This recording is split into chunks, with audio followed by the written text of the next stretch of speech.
restless dreams, I see that town. Silent Hill.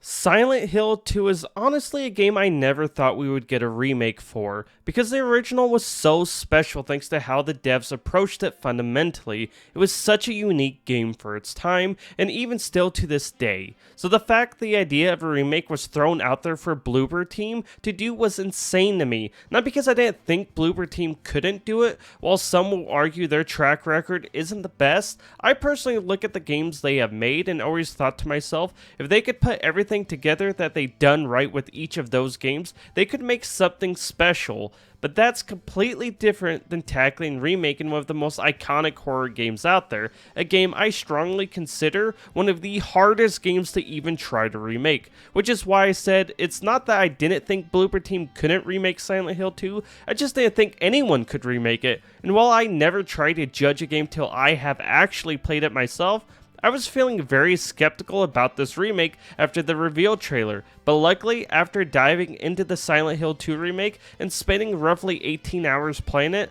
I'm glad to admit I was dead wrong, and it's so much better than I imagined it would be. Now that doesn't mean it's perfect, I have plenty of complaints about different aspects of the game, but before I dive into those and also what I loved about the game so much, there will be light spoilers in this video, nothing crazy, but figured I would warn all of you anyway.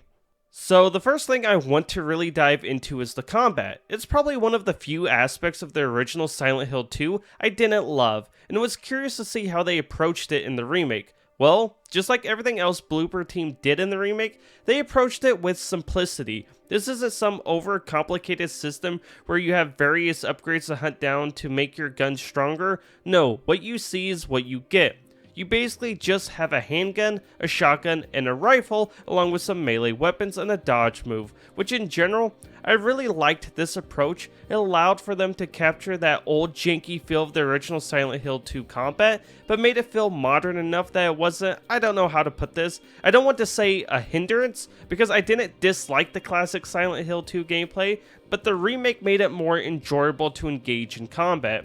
Seems like too many times, devs try to cram too much into a game's combat system or putting some unnecessarily spin on it in an attempt to spice things up just to ruin it. So I was really glad to see them take this approach, which while the gunplay feels decent enough, I was most surprised by how the melee combat felt. When I first saw the melee combat for the game, I really thought it looked terrible. Something about it just didn't look right to me, but it ended up being my favorite part about the combat. Dodging enemies or shooting out their legs to smack them in the face with a giant pipe just felt really good to do. Almost too good, you could say. I found myself using my melee weapon so often, I ended up having an absurd amount of ammo for my guns. Also, because of how good the dodge move is in this game, I hardly ever needed to heal either, so I had an overabundance of healing items as well. So basically, I never once worried about running out of either, which I think is where my first real issue with the combat comes from. That fear of fighting these disgusting nightmarish monsters outside of the opening hours of the game when I was first learning the ropes and understanding the combat never really existed for the second half of the game. Which I feel the biggest reason for that is how enemy placement is handled in this game. There are too many spots where it's easy to run or sneak past an enemy, and there's too many spots where you can take on enemies one at a time. There really needed to be more forced encounters or better enemy placement that forced you to take at least an enemy or two down with your guns before your melee weapon was your best option.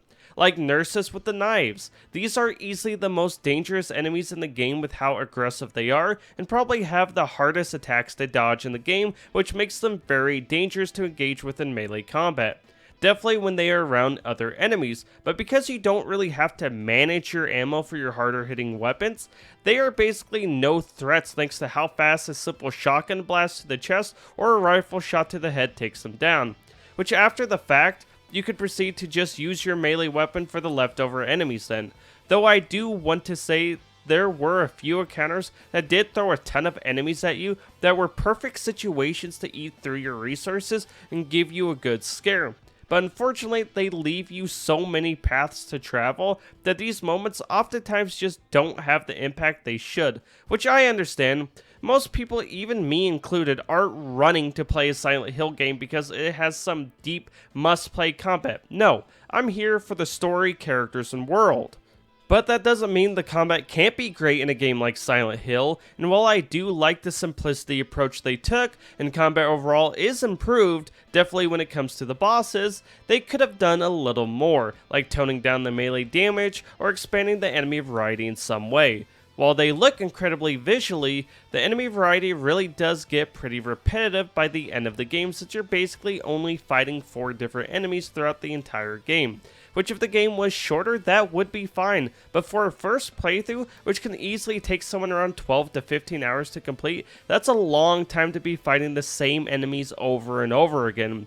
So if they could have maybe made more variations of the enemies, like a version of the lying figures that spewed something like fog or gas that would make it hard to see in an area, could have been a great way to create some extra variety to the combat and still keep with the theme as you explore James' twisted world in Silent Hill, which, speaking of exploring, I was pleasantly surprised how much fun I had exploring the different locations in this remake. Each location had a very distinct feel to it, with the hospital easily being my favorite part of the game. It has such a great layout that has you running all over the place through tight areas and multiple floors that can make you paranoid about where enemies might be at. Not to mention you get a new enemy type and weapon here. You have some fantastic puzzles that can be pretty obscure at times, like counting how many times a light flickers to get a number for a combination. I just love everything about the hospital, and it might be in my top 5 locations I've played through in any horror game.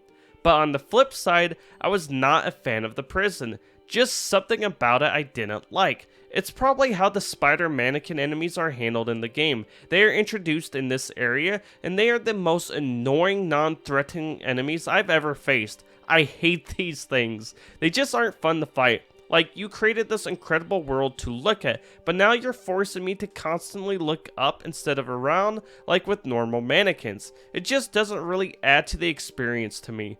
But outside of that, I really think they did a great job recreating these areas. Some of them maybe could have been a little shorter, but overall, I wouldn't really change anything about them, definitely with how good they all look.